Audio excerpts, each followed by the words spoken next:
Hello friends, आज हम देखेंगे कैसे हम 1 को 110 से डिवाइड कर सकते हैं। उसके लिए फ्रेंड्स हम क्या करेंगे, सबसे पहले हम लिखेंगे 1, डिवाइड का साइन लगाएंगे और यहाँ पे हम लिखेंगे 110। अब देखिए फ्रेंड्स, इस नंबर को इस नंबर से डिवाइड करने के लिए हम 110 का टेबल पढ़ेंगे और देखेंगे उसमें 1 कहाँ आ रहा है।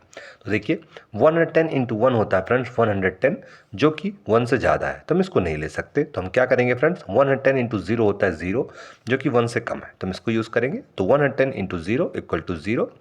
अब 1 में 0 जाए कितना बचेगा, 1 बचेगा। आगे डिवाइड करने के लिए हम क्या करेंगे, इसमें हम डेसिमल पुट करेंगे। डेसिमल पुट करने का जो रूल है वो ये है कि अपने क्वेश्चन या फिर आंसर पर हम यहाँ पे डेसिमल लगाएंगे। उससे क्या होगा फ्रेंड्स, ये रूल होता है कि हम यहाँ डेसिमल पुट करें तो यहाँ पे हम 0 पुट कर सकते हैं। तो हमने यहाँ 0 पुट कर दिया तो हो गया 10। अब फिर से हम 110 का टेबल पढ़ेंगे और देखेंगे उसमें 10 कहाँ आ रहा है। सेम फ्रेंड्स, 110 इंटू 1 होता है 110, जो कि 10 से ज़्यादा है तो हम इसको नहीं ले सकते। तो हम फिर से 0 को यूज़ करेंगे। तो 110 इंटू 0 इक्वल टू 0। 10 में 0 जाए कितना बचेगा फ्रेंड्स, बचेगा 10। आगे डिवाइड करने के लिए क्या करेंगे फ्रेंड्स, यहाँ पे हम फिर से 0 पुट करेंगे। और ये हम बार बार 0 क्यों पुट कर पा रहे हैं, क्योंकि हमने पहले फ्रेंड्स यहाँ पे डेसिमल लगाया हुआ है। तो हो गया 100। फिर से 110 का टेबल पढ़ेंगे और देखेंगे उसमें 100 कहाँ आ रहा है। सेम फ्रेंड्स, 110 इंटू 1 होता है 110, जो कि 100 से ज़्यादा है तो इसको नहीं ले सकते। तो हम फिर से 0 यूज़ करेंगे। तो 110 इंटू 0 इक्वल टू 0। 100 में 0 जाए कितना बचेगा, 100 बचेगा। आगे डिवाइड करने के लिए क्या करेंगे, फिर से यहाँ पे 0 पुट करेंगे। और ये 0 क्यों पुट कर पाया हमने फिर से एक्स्ट्रा, क्योंकि हमने पहले यहाँ पे डेसिमल लगाया है। हमें मिला 1000। फिर से 110 का टेबल पढ़ेंगे और देखेंगे 1000 कहाँ आ रहा है। तो देखिए 110 इंटू 10 होता है 1100। 1100 1000 से ज़्यादा है तो हम इसको नहीं ले सकते। तो हम इसको यूज़ करेंगे 110 इंटू 9, जो कि 990। तो 110 इंटू 9 इक्वल टू 990। सब्ट्रैक्ट करेंगे, रिमाइंडर आएगा फ्रेंड्स 10।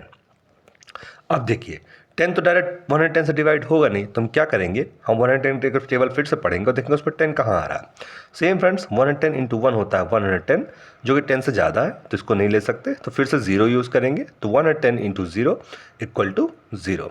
10 में 0 जाएगा कितना बचेगा, 10 बचेगा। आगे डिवाइड करने के लिए क्या करेंगे, फिर से यहाँ पे 0 पुट करेंगे। और ये हम बार बार 0 क्यों पुट कर पा रहे हैं, क्योंकि हमने डेसिमल लगाया हुआ है। हमें मिला 100। फिर से 110 का टेबल पढ़ेंगे और देखेंगे 100 कहाँ आ रहा है। सेम फ्रेंड्स, 110 इंटू 0 यूज़ होगा। 110 इंटू 0 इक्वल टू 0। सब्ट्रैक्ट करेंगे, रिमाइंडर आएगा 100। आगे डिवाइड करने के लिए क्या करेंगे, फिर से 0 पुट करेंगे, ये हो जाएगा 1000। फिर से 110 का टेबल पढ़ेंगे और देखेंगे 1000 कहाँ आ रहा है। देखिए 110 इंटू 10 होता है 1100, ये जो किससे ज़्यादा है तो इसको नहीं ले सकते। तो फिर से 9 को यूज़ करेंगे। तो 110 इंटू 9 इक्वल टू 990। सब्ट्रैक्ट करेंगे, रिमाइंडर आएगा 10। तो जैसा कि आप देख सकते हैं फ्रेंड्स, हर 3 स्टेप के बाद हमें रिमाइंडर 10 मिल रहा है। हमने 10 से स्टार्ट किया था, हमें यहाँ पे फिर से 10 मिला और हमें यहाँ पे फिर से 10 मिला। अगर इसको आगे हम डिवाइड करते जाएँ तो हर तीसरे स्टेप के बाद हमें रिमाइंडर 10 मिलता जाएगा और हमारे आंसर में 009 009 ऐसे ये सीरीज़ कंटिन्यू इनफाइनाइट तक चली जाएगी। इसलिए 1 डिवाइड बाई 110 जब हम कर रहे हैं तो हमारा फाइनल आंसर क्या है, 0.009 009 009। और ये सीरीज फ्रेंड्स इनफाइनाइट तक चली जाएगी। इसलिए हम केवल इतना ही लिखते हैं, जो कि 0.009। ये हमारा फ्रेंड्स फाइनल आंसर है। वैसे फाइनल आंसर तो पूरा इनफाइनाइट तक है, लेकिन पूरा लिख नहीं सकते, इसलिए 0.009 बस लिखेंगे। सो आई होप ये वीडियो आपको समझ में आ गया होगा। इसके बाद भी कोई डाउट है तो प्लीज़ कमेंट सेक्शन में लिख के जरूर बताइएगा। बाकी वीडियो देखने के लिए थैंक्स।